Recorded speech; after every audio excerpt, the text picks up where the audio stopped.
My name is Jenna, and I'm 26 years old. My younger sister, Ashley, is 22. She thinks I'm just a lazy dropout with no real job. But what she doesn't know is that I've been secretly paying for her college tuition. I never wanted her to find out, but that night at her party changed everything. The music was loud, the lights were dim, and Ashley's apartment was packed with her college friends. I sat in the corner, holding a cup of soda, watching everyone laugh and dance. I never really fit in with Ashley's crowd. They were all about expensive clothes, trendy bars, and social media fame. I preferred quiet nights, working on my laptop, and keeping my life private. Ashley spotted me and smirked. She was standing with a group of her friends, all dressed in designer outfits, sipping fancy cocktails. Then, loud enough for everyone to hear, she said, "Jenna, since you don't have a real job, at least make yourself useful. Clean the floor." Laughter erupted. My face burned with embarrassment. I gripped my cup tightly, feeling anger rise inside me. But I didn't say anything. I just stared at her, my heart pounding. She had no idea. No idea that the apartment she lived in was paid for because of me. No idea that while she partied, I worked long hours from my tiny desk. No idea that I had been sending thousands of dollars every semester to keep her in college. And in that moment, something inside me changed. I put down my cup, turned around, and walked out of the party. I had made my decision. I was done paying for Ashley's tuition. I walked home that night with my mind racing. The cold night air didn't bother me. I was too angry to feel anything else. I had sacrificed so much for Ashley, and she had no clue. Worse, she treated me like I was worthless. That was the last time. The next morning, I logged into my bank account and canceled the automatic payments for Ashley's tuition. No warnings. No explanations. I just let it happen. A week passed. Then two. And then it happened. One evening, while I was finishing up work at my desk, my phone buzzed. It was Ashley. I hesitated, then answered. "Jenna, my tuition payment didn't go through. I just got an email saying my account is overdue. Did Mom or Dad forget to send the money?" I almost laughed. Our parents hadn't been paying for her college. I had. But she never even questioned where the money came from. "Maybe you should call them and check," I said casually. I did. "They don't know what I'm talking about. The school says if I don't pay by the end of the month, I'll be dropped from my classes. This doesn't make sense." I leaned back in my chair, letting silence fill the call. She was panicking. "Good. Guess you'll have to figure something out," I said, then hung up. For the first time in years, I felt free. Days passed and Ashley's panic grew. She called me again. And again. I ignored most of her messages, but when she finally texted, "Jenna, please. I don't know what to do." I felt something shift. Not guilt, satisfaction. She was finally facing reality. A week later, I saw her first real struggle. I was walking past a local cafe when I spotted her inside. She was wearing a work apron, taking orders behind the counter. Ashley had gotten a job. For years, she had never lifted a finger to support herself. She had spent money like it would never run out because I was making sure it didn't. Now I watched as she forced a smile, took a deep breath, and carried a tray to a customer's table. She looked exhausted. And that was just day one. A month passed. Ashley had tried everything.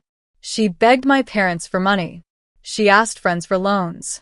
But college wasn't cheap, and she had no clue how to juggle work, bills, and school at the same time. Then one night, she showed up at my apartment. Her hair was messy, her eyes tired. She wasn't wearing designer clothes anymore, just jeans and an old hoodie. Reality had humbled her. "Jenna, can we talk?" she asked, her voice quieter than I'd ever heard it. I crossed my arms. "Talk about what?" She hesitated. "I know. I've been awful to you. I don't know why you're mad, but she swallowed hard. "I need help. I can't do this alone." For the first time in years, Ashley wasn't acting like she was better than me. She wasn't showing off, insulting me, or rolling her eyes. She was desperate. I should have told her the truth right then. I should have made her realize everything I had done for her. But instead I asked, "Why do you think I owe you anything?" She blinked, surprised. "Because you're my sister." I shook my head. "That didn't stop you from humiliating me in front of your friends, did it?" She opened her mouth but had no excuse. For the first time, Ashley had nothing to say. Ashley stood in my doorway, silent. She had always been quick with comebacks, but this time, she had nothing. I let the moment linger. I wanted her to feel it. "I asked you to clean a floor," she finally mumbled, shifting uncomfortably. "I didn't think it was that serious." I scoffed. "That's exactly the problem, Ashley. You didn't think. You never do." She sighed, running a hand through her messy hair. "Okay, fine. I was a jerk. But I need help, Jenna. I don't have enough for tuition, and if I get dropped, I tilted my head. "And whose fault is that?" Her eyes flickered with confusion. "What do you mean?" I exhaled, crossed my arms, and finally said it. "I was paying your tuition, Ashley. Not Mom. Not Dad.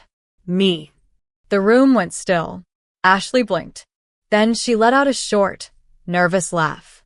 "No, you weren't." "Yes, I was."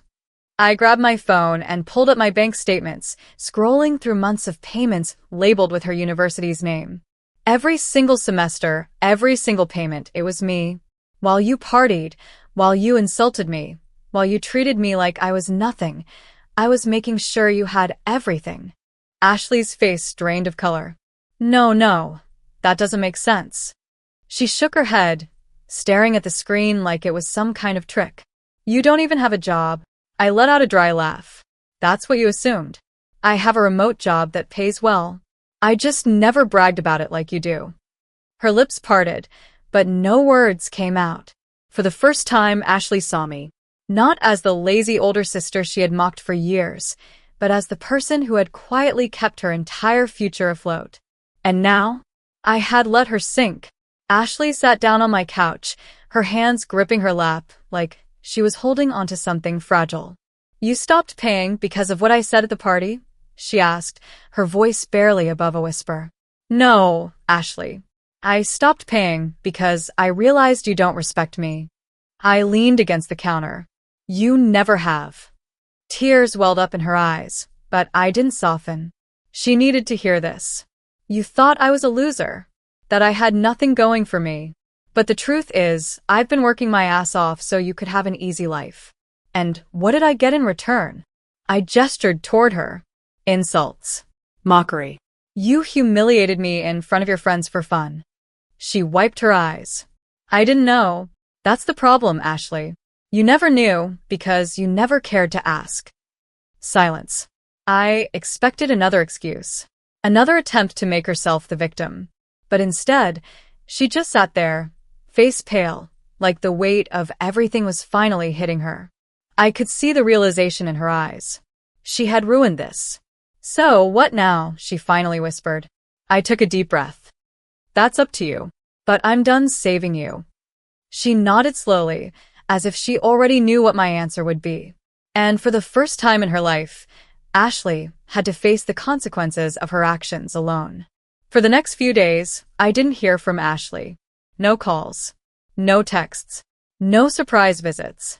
Part of me expected her to keep begging, or worse, get angry and try to blame me. But she didn't.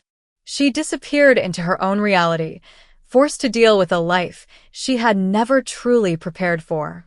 And I, for the first time in years, I felt free. No more logging into my account, watching my paycheck disappear into tuition fees. No more worrying about whether Ashley would be okay. She had never once thought about my struggles, so why had I spent so much time worrying about hers? But even as I tried to push her out of my mind, a small part of me wondered, was she really handling it? One evening, I stopped by the grocery store after work. As I walked to my car, I spotted someone sitting on the curb near the parking lot entrance. Ashley. She was hunched over, staring at her phone, her hoodie pulled up over her head. I could have kept walking. I should have kept walking. But something in me hesitated. Ashley? Her head snapped up, eyes red and tired. She looked thinner, paler, like she hadn't been sleeping or eating well. "Jenna," she croaked, her voice hoarse. I sighed. What are you doing here? She swallowed hard, gripping the edge of her hoodie like it would keep her together. I got fired. I raised an eyebrow. From the cafe? She nodded, looking down at the cracked pavement. I kept missing shifts because I had exams. My boss didn't care. He said I wasn't reliable enough, so he let me go. I crossed my arms. Welcome to real life. She let out a short, bitter laugh. Yeah, well, it sucks. I sighed, shoving my hands into my jacket pockets. I wasn't going to apologize. She had to face the truth eventually. So, what now? I asked. Ashley looked up at me, and for the first time in her life, she seemed small. Not the confident, carefree girl who threw parties and lived off my silent generosity. Not the social butterfly who looked down on me. She was just Ashley, my younger sister, struggling. I don't know, she admitted. I have to figure something out. And that was the moment I knew she was finally changing. Ashley didn't ask me for money that night. She didn't beg for help or demand that I fix her life. Instead, she just sat on the curb with me, staring at the streetlights, quiet. I messed up, she whispered. I nodded. Yeah, you did. She wiped her nose, then turned to me. Jenna, do you think I can fix this? That was the real question, wasn't it? Could she? I thought about it. About all the years I had carried her without her knowing. About the hurt I felt, the way she had treated me, and how I had finally given up. Then I thought about how she had found her own way, gotten a job, lost it, struggled. How she had learned. I exhaled. That depends. She looked at me, waiting. Are you finally ready to stop acting like the world owes you something? She hesitated, then gave a small, tired nod. And for the first time, I believed her. Ashley didn't magically fix everything overnight. She still had to deal with her overdue tuition, still had to figure out how to balance work and school. But she didn't ask me for a single cent. Instead, she applied for scholarships. She took a second job. She stopped partying. And every time I saw her, she looked a little stronger, a little wiser. One day, months later, she sent me a text. Ashley, I got a scholarship. Covers half of my tuition. Thought you should know. I stared at the message for a long time. Then, before I could overthink it, I replied. Me, good. You earned it. No emojis. No long speeches. Just the truth. And for the first time, I knew Ashley was going to be okay. She had learned her lesson. And so had I. Months passed. Ashley had changed, not overnight, not in a perfect fairy tale way, but in real, messy, human ways. She worked harder. She took responsibility. She didn't expect things to be handed to her anymore. And most importantly, she finally respected me. One evening she called.